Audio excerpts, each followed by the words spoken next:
In this video, I'll be covering question 9, which is a standard ray diagram question. When setting this question, I actually further reduce the information that is given. You will notice that there is no information on object height and image height. I think this is the main reason why some candidates find such question challenging. So anyway, I'll be sharing with you one systematic approach in overcoming ray diagram question. So if you are finding sketching ray diagram difficult, this video will be useful to you. So when we approach a ray diagram question, right, it is very important for us to first determine that whether or not the image is real or virtual, because essentially there are only two types of ray diagram. The first type of ray diagram is where a real image is formed. So once you realize that, you can actually see that the standard ray diagram consists of two rays, right? Two main rays, I would say. Right, it looks something like that, and you will have your image over here. So once you have this idea, you can see this as basically a dot and line diagram. So you have these dots. So dot 1, 2, 3, 4, 5, 6. So a ray diagram consists of 6 dots, and you just need to connect the lines between the 6 dots. How about a virtual one? A virtual one will look something quite different. Virtual one will look something like this. Maybe F is here, image is here. You will have different rays. So you will have a ray that go like that. And you will have a ray here. Sorry, I don't have a virtual ruler. Then you have this. So you will have a dot here, dot here, dot here, dot here, dot here.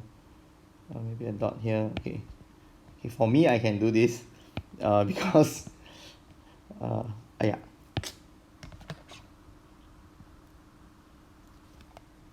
Okay, so let's call this the F, okay?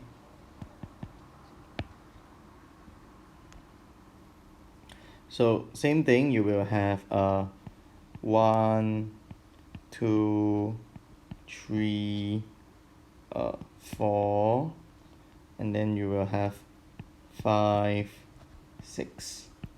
Okay, so later you will know why am I drawing this, because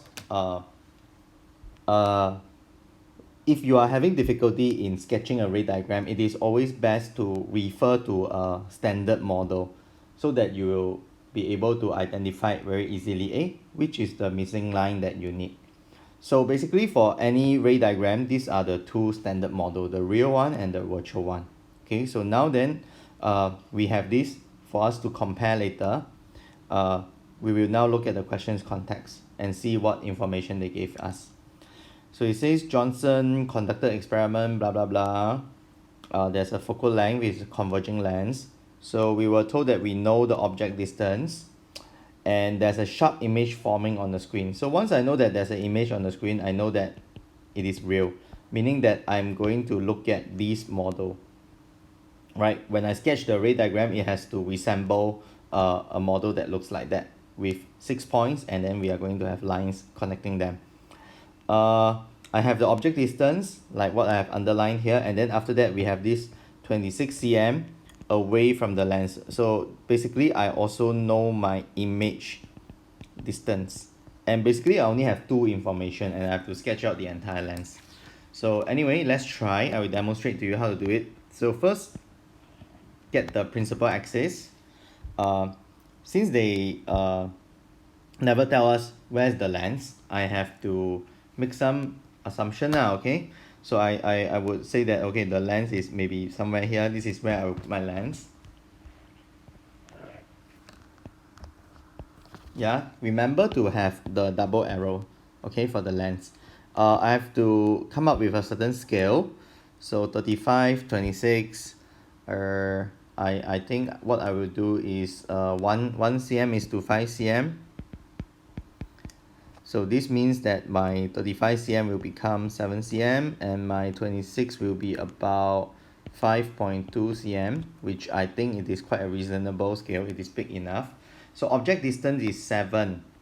So I will measure around 7 cm. This is my object, but I have no idea how tall is my object. Okay, so I will just put it down there. Then I will here label this is my 35 cm. Okay, then after that I should measure 5.2, which is around here. This is my image, and this will be my 26 cm. So now what I do is that, okay, if I'm a candidate who is very weak in ray diagram, I'm like, okay, I can't do much. So now let me share with you the approach, okay, the systematic approach that I mentioned earlier. Remember that we have come up with the standard model for real image. We have 6 points, right? What we need to do now is these are the information that I have, and I have sketched it out on my ray diagram. I'm going to identify what are the points that I get. Okay, so I have point number 3, right? That is my optical center. I have my point number 6, right, which is the base of my image. And then maybe let's call this point number 0. Okay, so I have point number 0 as well. Okay, what I don't have is I don't know the image height and the object height, but I know that if I were to draw anything, I can see that there's no rays that I can draw without knowing either the object height or the image height. I do not have point number 1, I do not have point number 5, so I cannot draw any line. So what am I going to do is that, but I know that point number 1 and point number 5 is going to cut point number 3, which is the optical center. So what am I going to do is I'm left with no choice, right? So I have to create some dummy lines. So okay, so what I will approach is, okay, maybe what I will draw is I will draw this dummy line. I do not know how it will lead me to the answer, but let's try since I got no choice. So once I draw this line, I would know that, okay, this line, right, this black dotted line that I just drawn, this one, corresponds to the line from 1, 3, and 5. Can see 1, 3, and 5. So with 1, 3, and 5, basically what I will have is that I will be able to call this point 1, and then I will cut point 3, and this will be my this will be my point, this will be my point 5, right?